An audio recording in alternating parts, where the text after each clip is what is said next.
Interview in an era defined by Microsoft, Facebook, Google, Apple, and Samsung, it's understandable, easy even, to become complacent and look only to Silicon Valley for tech innovation and leadership.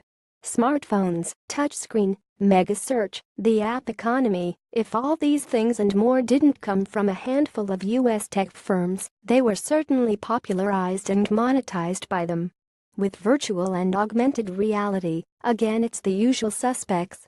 Microsoft has HoloLens, Apple the iPhone X. Then there's Samsung Gear and Facebook's Oculus. Except someone else was there first, and not even from a sector you'd normally associate with the words technology or innovation.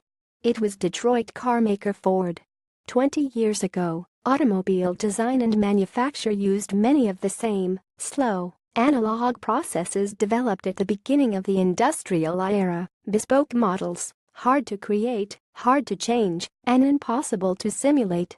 Gran Turismo wasn't just leading video gaming, it was way ahead of the automakers. It took a generation for the auto industry to rethink, retool, and redevelop its design and engineering processes to take advantage of the same simulation techniques pioneered in video gaming. But for the indefatigable efforts of one woman, it might never have happened at all. Virtual reality and advanced visualization technical specialist Elizabeth Barron's leadership produced the Ford Immersive Vehicle Environment 5 Lab for vehicle prototyping in virtual reality and immersive cinematic engineering 3D computer rendering.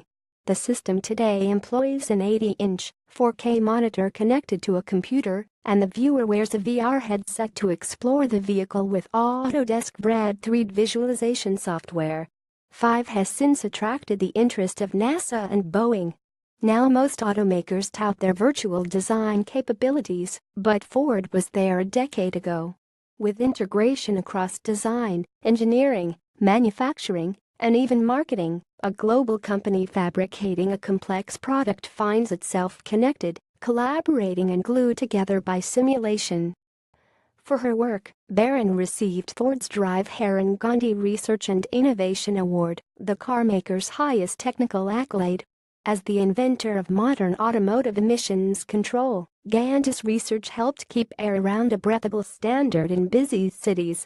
The Gandhi Award had always been pinned to one of the boffins in Ford's research division for fundamental advances in the field. But Barron had never worked in the research division. Always the outsider solving design and engineering challenges the research folks never saw. Barron getting the gong was unprecedented, and a very public recognition of the value Ford saw in her work. That Barron was the first woman to receive the award made it a touch sweeter. That award recognized a generation-long effort by Barron to bring simulation into the heart of the automotive industry, a transition Ford's competitors have yet to fully make. 29 years ago, however, Barron was a humble programmer analyst at Ford.